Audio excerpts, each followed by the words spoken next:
Jenzabar Jam is coming May 29th through June 1st. Learn, share, and connect with us in Dallas, Texas at the Gaylord Texan Resort. It's time to Jam. at Jenzabar's annual meeting. Welcome back, everybody. It's your time to Ed Up on the Ed Up Experience podcast, where we make education your business. This is Dr. Joe Salustio back on another episode. And now I get to say award-winning Ed Up Experience because we won a Bestie Award, a gold award from the EdTech Chronicle, who had an award series called the Besties. And we won the Bestie for the best higher education podcast series for our President series, as we've interviewed over 270 college and university presidents all across the world. And I would take credit for that, all of it. If I didn't have co-founder of the Ed Up Experience with me on this episode where he's listening to what I have to say, or else I would take all the credit if he wasn't listening, but he's actually here co-hosting. Ladies and gentlemen, the one, the only, he's Elvin Freitas. He is a co-founder of Ed Up. What's up, dude? Hey, Joseph Salustio. So nice to be back. And we're testing out Riverside FM. So this is our first time, so this should be fun.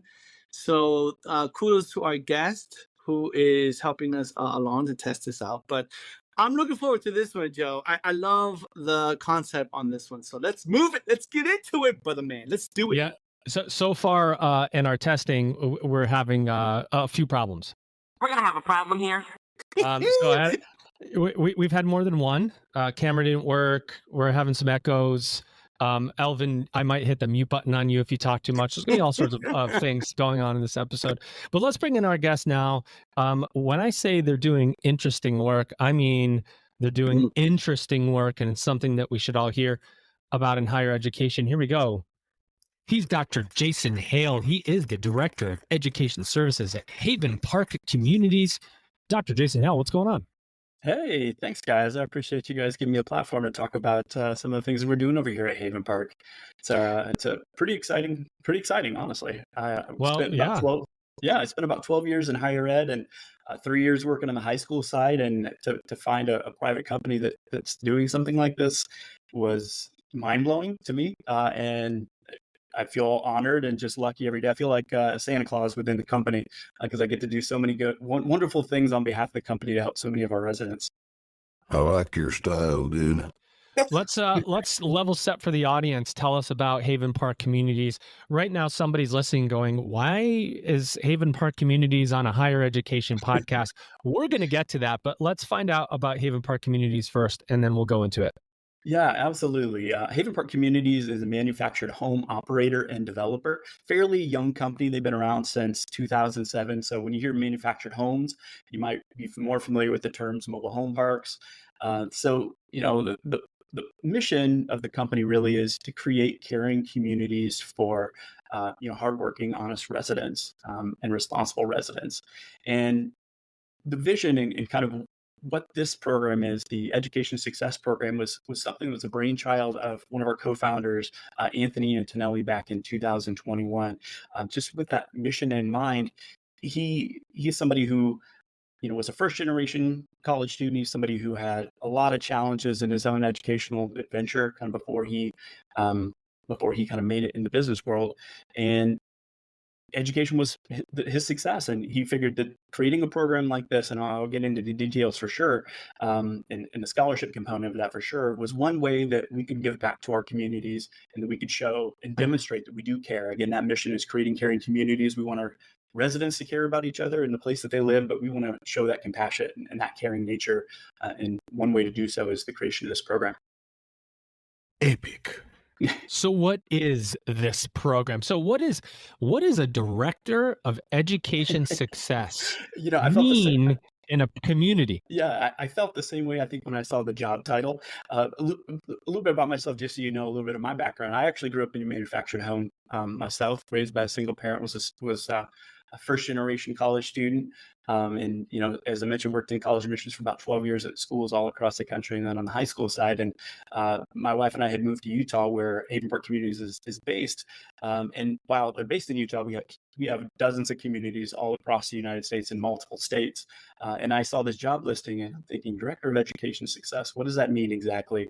And really what that means is, yeah, yeah, is it kind of, however, whatever we wanted to create to give back to our communities and help our residents get from point A to point B in their own educational journeys and progress to whatever career field that maybe they want to pursue. So in terms of what we do, we're kind of most known for our Haven Park Academic Scholarship Program. Again, this kicked off in 2021. We piloted that program and awarded 2 of our residents across the country.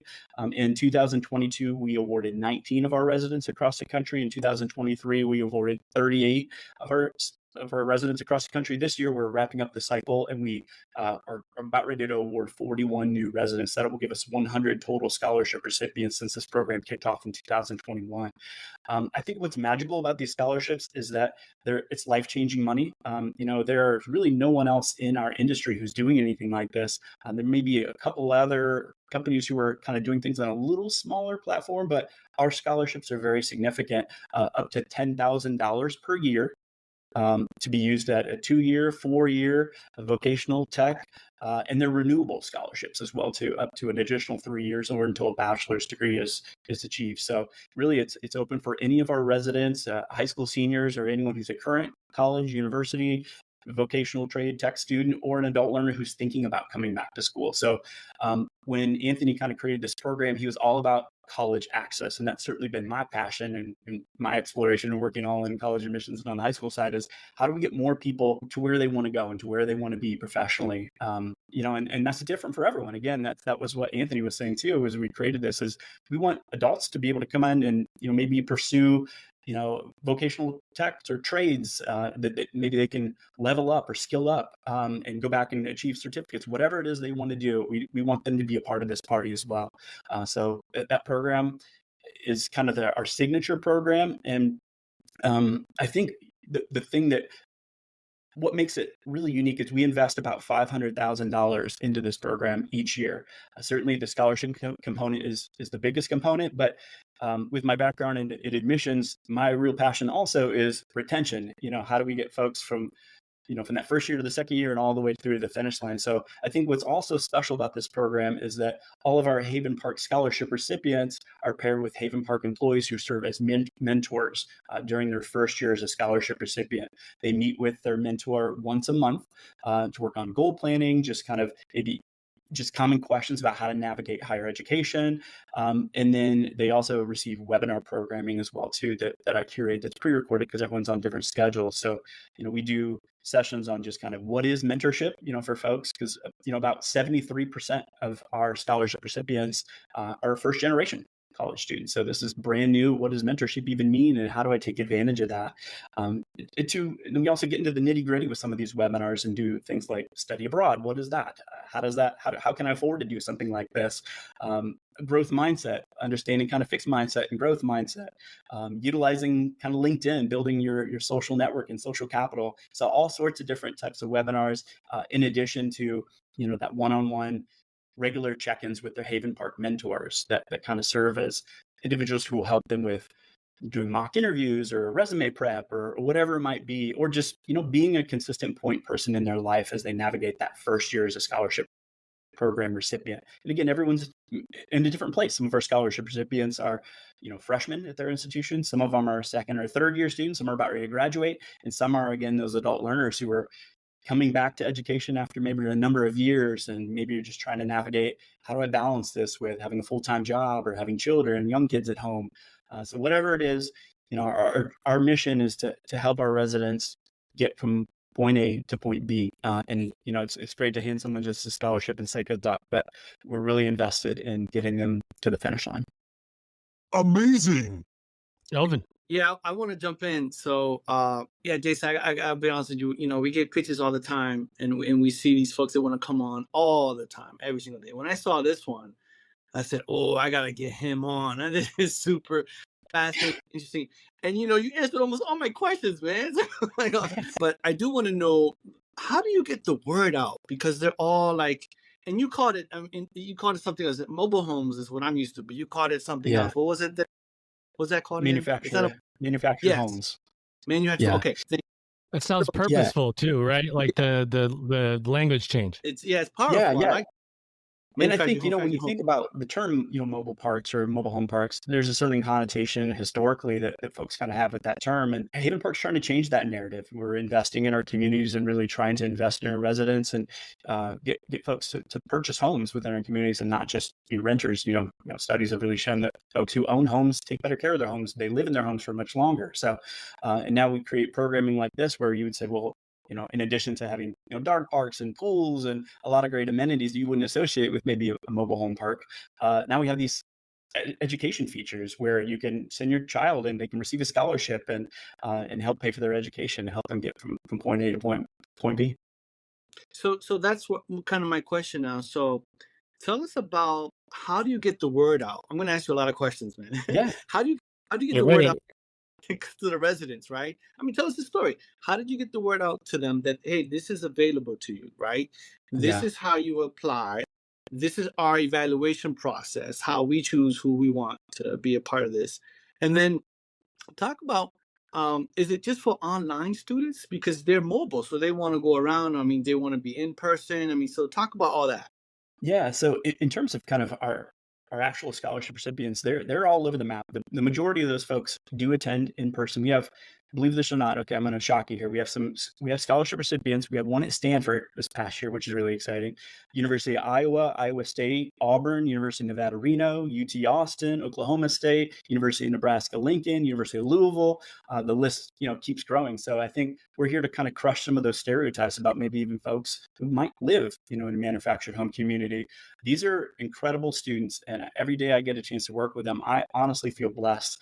And our community managers are our greatest individuals who are the boots on the ground, who are working directly with residents, our communities, and spreading this message about our educational programming.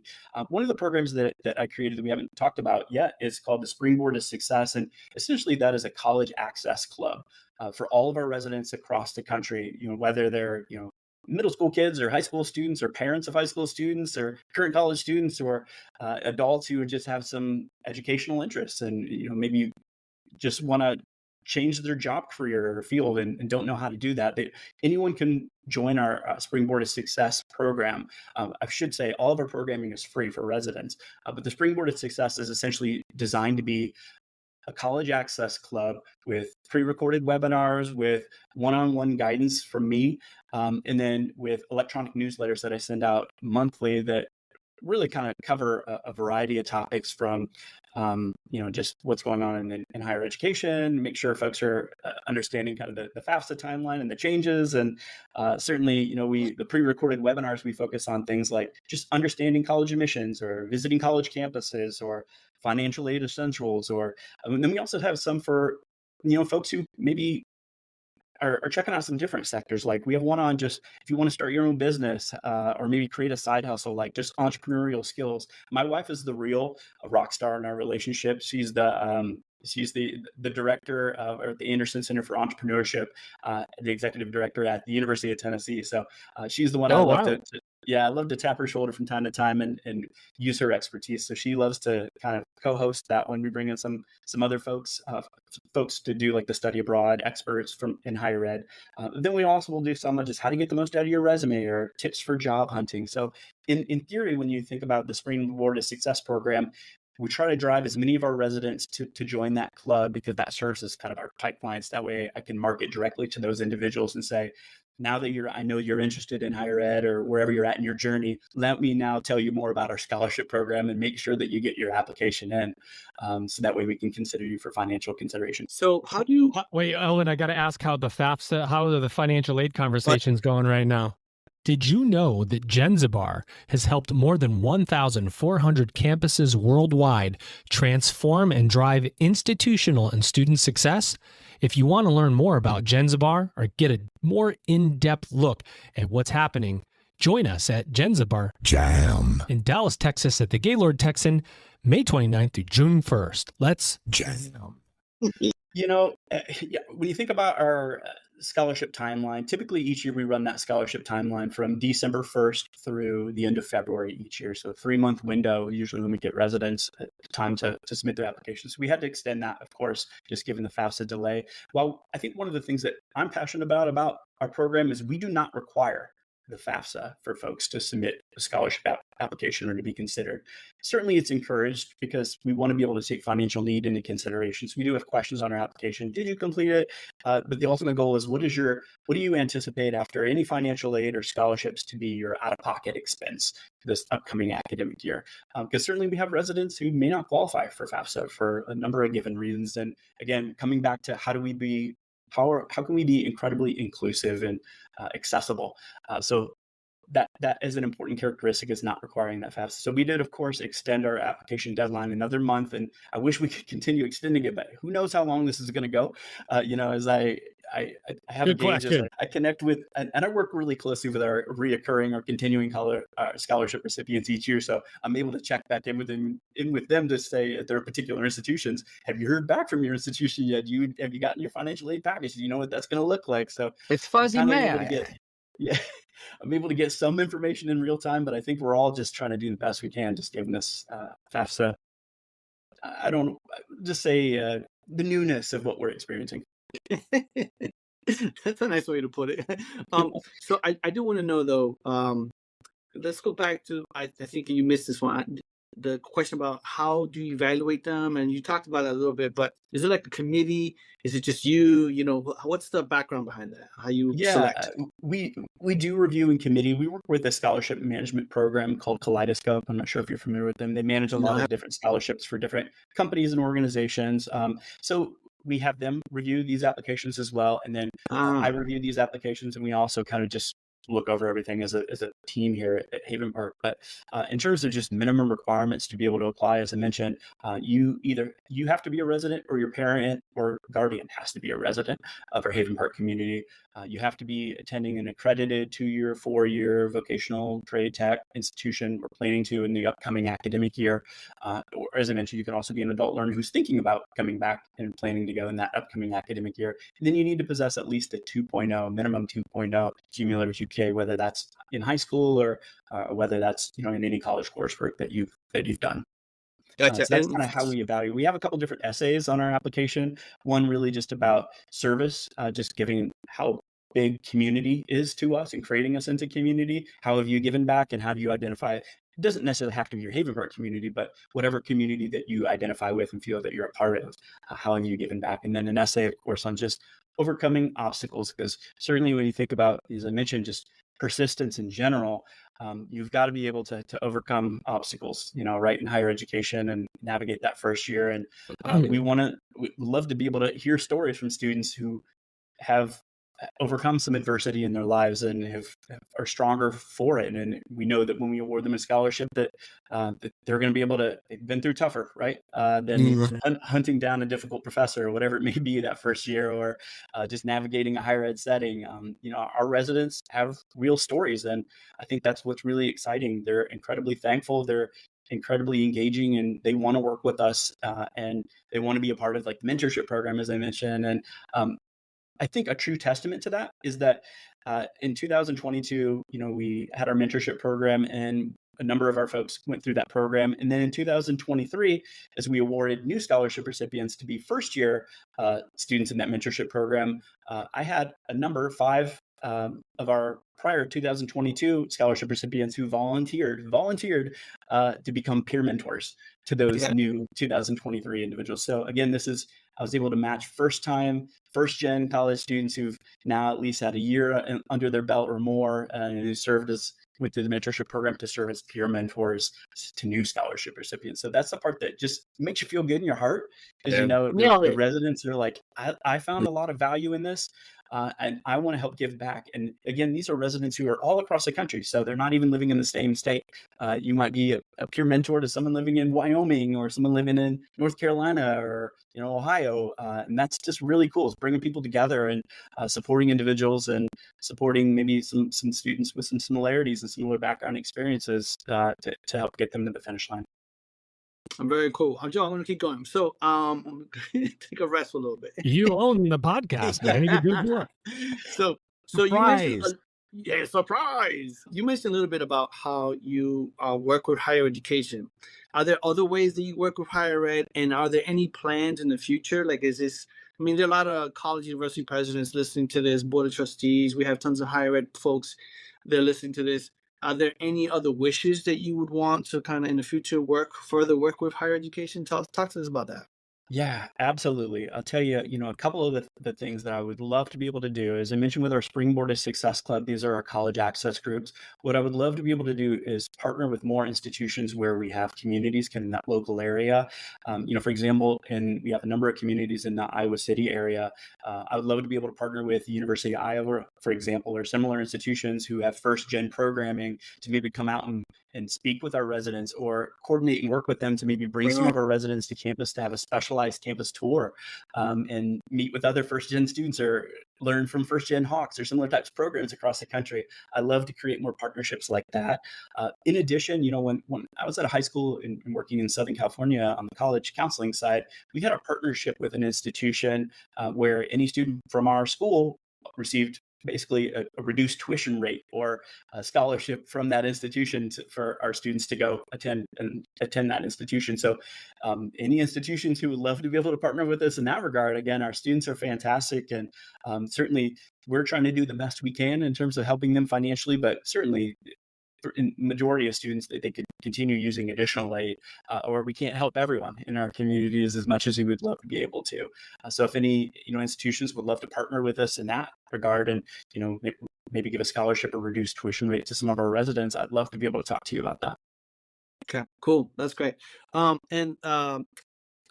going on for the future? What's going to happen with the program? What are your plans? What do you want to do? I think, as I think about this next phase, what's exciting is I think we maybe had 5 graduates from the Education Success Program in 2023. When you think about all these scholarship recipients, and now some of them are starting to turn over. So this year we may have upwards of maybe 12, 14 graduates in 2024. So we're having more folks who are graduating from our program, graduating from their colleges and universities and entering kind of the workforce or going on to grad studies, is to create an alumni program or alumni program or alumni network that can be a continued support system for those individuals. And, whatever that may be, that professional development, when you think about just entering into the workforce and identifying a mentor in that professional setting, many of our folks are going to be learning how to do that for the first time or learning how to network and explore outside of, that first job that they have. So I think creating that alumni network is probably one of the next big thing. Also, just additional programming for our residents that isn't necessarily college focused. So it's been killing me the last couple of years. I really want to create a summer reading program for elementary age students in our community. That's something that's been on my radar. I got really close to that kind of in 2022 and just didn't have the bandwidth to kind of push that through. But I'd love to be able to just given, how much time is off in the summer and love to be able to keep our children engaged any way I can and just understand the importance of literacy. And, that's something on my radar that I want to continue working on this upcoming year. How do you decide? Let me ask you this real quick. Sounds like you have a founder and management team that's really supportive of you and your ideas around how to serve your residents through higher education. Knowing somebody that comes from the industry, if you have 12 years of higher ed experience, you're just firing on all cylinders, especially if you have that support. You're going, oh, we could do this. Oh, we could do that. Right? Yeah. We could create this and we could create that pipeline and we could do this. And then you put in the business side of this and somebody from the business end goes, well, we've got to fund it. We've got to make sure, what's the importance? Is it, I know it's outcomes, right? I mean, I'm sure you're waiting for that story where the first resident of Haven Park Communities goes out and becomes the new CEO of blank company. And you have this direct line to the scholarship program, and that story will resonate for decades or 100 years for Haven Park Communities, right? So that is the goal. but you have to have other supports. And you know how students, the next thing you know, the students need this or need the mental health counseling or need a different type of support. How do you think about holistic support versus, all right, here's your scholarship and see you later? Yeah. The needs of the college student keep evolving and elevating. Yeah. So there's always something else to put in. How do you think about that?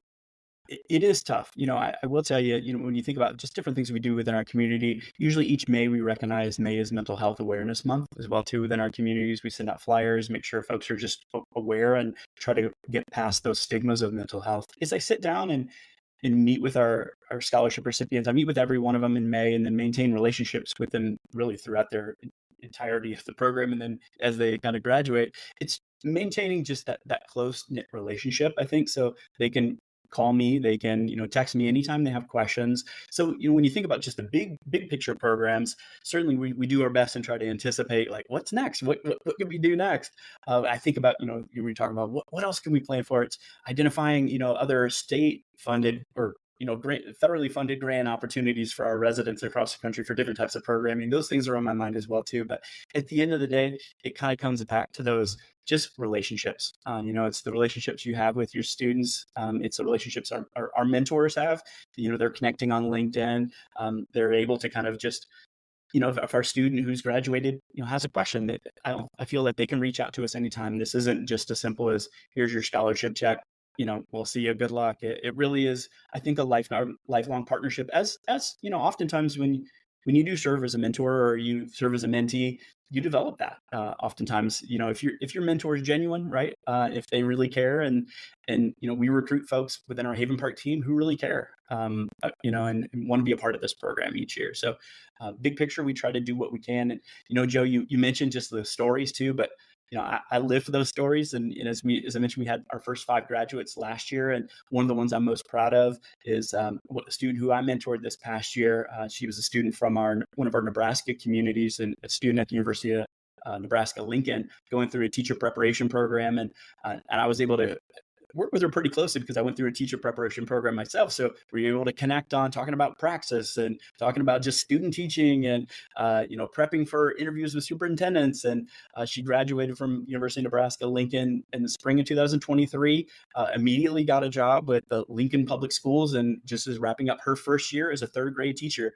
So I think, you talk about that community. It happens at the Haven Park community level, but these are also residents who typically are going to stay in their community, and they're forming those partnerships. And we're hoping that the programs that we do tell a bigger story to the community outside of Haven Park, to the cities that they live in and the states, to say that we're really investing in our residents, and we hope that you find this exciting and want to be a part of what we're creating and doing here too. If you can produce a teacher, you get extra points because they are hard to find, and we need more of them, and they need to make more money.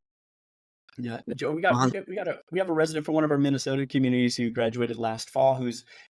He's just an incredible student who's studying genetics, and he was just recently accepted to 2 PhD programs, and he's trying to decide between John Hopkins and University of Minnesota. And really, again, these are like impressive individuals, and I think just with Haven Park and what we're trying to create, we're trying to get past the stigma of what mobile homes are. And I think that we're hopefully, as we continue telling the story of our residents, it continues to tear down maybe some of the stigmas of individuals who might live in manufactured home communities. So the value of a higher education is not even questioned. It sounds like it's like, no. I mean, that's a whole nother conversation, but I just wanted to kind of throw that in there, Jason. Have you heard anything about, oh no, I'm not sure I need to go to college anymore? That's not happening. And I haven't heard too much. Certainly, I'm sure there are individuals who just given the discourse kind of in our country, may feel that way. And certainly I think if they're able to interact with some of our scholarship recipients, you mentioned even just, Joe and I'm about like, how do we spread the word out there too? Our scholarship recipients also do this. They live in their communities, or they come back in the summer if they're on campus, and they're spreading the word and recruiting other folks from their communities to apply to these programs as well. So I think their testament is the best testament, right? This is worth it because look, it's changing my life. Another resident, just to share another story from one of our Michigan communities, he worked in a factory, and this is kind of common to my hometown as well too. He worked in an automobile factory, and he made rear view windows for cars. And he worked hard, bought his first home in our community at age 20. Again, when you think about maybe, I definitely was not buying homes at age 20. Yeah, but he wanted more for himself. Inconceivable. Yeah, Good one. exactly. Good one, Joe. Yeah, Good one, so Joe. he went on. He went back to school, wanted to study IT. Just got his associates this past year. I've been following and working with him and tracking him on LinkedIn. He's always knocking out these certificates and taking courses on Coursera, and now he's transferring to a 4-year institution. So there's so many stories like that. I think of individuals who maybe were doing something that they weren't necessarily happy with, or just felt like there's got to be more, right? I know that I want to do something that maybe I connect with a little bit more. And there's so many of our residents who we're just trying to reach them and say, here's stories. Let me show you pictures of our scholarship recipients. Here's their stories. This could be you. And let me help you get there. That's awesome. Wow. Well, as we bring this one to a close, Jason, we've got 2 final questions for you. Number 1, what else do you want to say about Haven Park Communities and your educational success ventures you have going on? Open mic, anything that we missed, anything that you want to add? Go for it. I would just say it takes a lot of guts to do something like this. Again, I'd never seen a company do something like this, especially in this housing space. I was, as I mentioned, shocked when I saw it, the application come through the first time, or just the job posting. And as I was going through the interview process, I was like, "Are you sure this is real?" I find it hard to believe. You guys should have seen me as a higher ed nerd, just migrating over to the corporate world for the first time and sitting at the desk surrounded by accountants and all these important individuals, and I'm just sitting here just trying to concoct ways that we can award scholarships to our residents and really connect with them. So they've just been incredible to work for, and I really think that it takes a lot of leadership, and it takes a real commitment to kind of doing what's right. And as I mentioned, this was the vision of Anthony Antonelli. He recently just passed away a couple months ago, and we at the company really see this as this is kind of part of his legacy, and we want to continue honoring that by continue building. I think the important thing is this is just the beginning. As I mentioned, we just started this in 2021, and this year we will have awarded 100 total scholarships since the life of this program. And that's really exciting, but we're going to keep moving. We're going to keep doing all we can for our residents to keep growing this program and trying to think outside the box. And I would just encourage other companies do the same.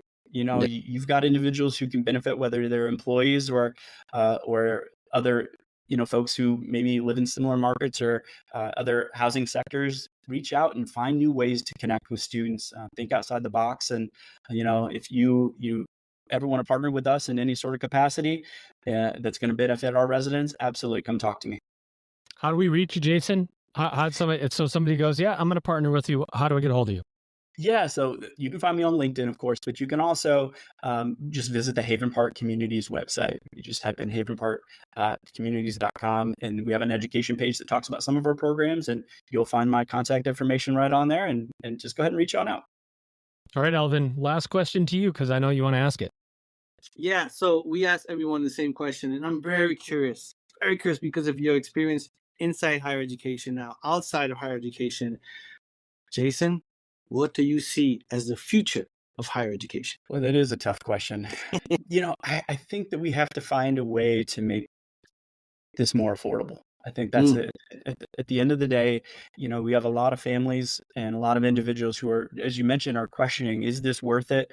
They might not see the long-term benefit of this, and they see that initial sticker shock, and they have to make those decisions of whether or not they're willing to make these sacrifices, either for their family or for their own future. I had one resident who I remember she was telling me about her first year. She's a student at UT Austin. She was telling me and that she would be down there in the residence hall, or she would be down in the meal center, just eating a just incredible meal, and she would be just thinking about her family back home in her community, and and just feeling guilty. So if we have to find ways that more folks can afford this. So whether that's federally, whether that's companies investing like what Haven Parks, certainly the cost of education certainly seems to be rising, but we've got to be able to negate that in a way that doesn't turn people off. Love it. Absolutely love it. All right, Joe. you go and close this off. Let's go. I'll close it out by saying, as you guys were talking, I sent Elvin, I sent you a text asking you to get me in for a haircut before Lucian. That was meant to be sent to my wife. So please disregard my text message about my haircut. We'll see you on the road, everybody, as we visit Lucian eLive in San Antonio in the next week. If you want to catch us in person, that's where we'll be. If you hear this episode after that point and we caught up with you, happy to see you, whoever you are, on the road. But not happier than we are to talk with our guest today. Here he is. He's your guest. He's Dr. Jason Hale, Director of Education Services at Haven Park Communities, doing some very interesting things for his residents. Jason, we hope you had a good time on the podcast today. I did. Thank you so much. And again, I just really appreciate the time to talk about kind of what our company is doing. It means a lot to me, and certainly in just hearing the stories from our residents. I love being able to share that, and hopefully some folks were inspired by some of the things that we're doing. Oh, I have no doubt about that. Also inspiring is the one and only Elvin Freitas. He is the co-founder of the EdUp Experience podcast. Very seldomly gets on the microphone, but today he could not resist. And I was tired of getting emails from him with questions to ask Jason. So I said, you guys just got to get on here yourself. Ladies and gentlemen, you've just EdUp'd. What's up, everybody? It's time to Jam. Jenzabar's annual meeting at the Gaylord Texan in Dallas, Texas, May 29th through June 1st. Learn, share, and connect. The conference offers a wide range of learning opportunities for all Jenzabar users. You can share your experiences to help others increase enrollment, improve retention, and meet advancement goals. And connect. Find out how your colleagues are using their Jenzabar systems, hear what's coming from Jenzabar, and learn new strategies that can help your institution. Remember, it's time to Jam. Jenzabar's annual meeting.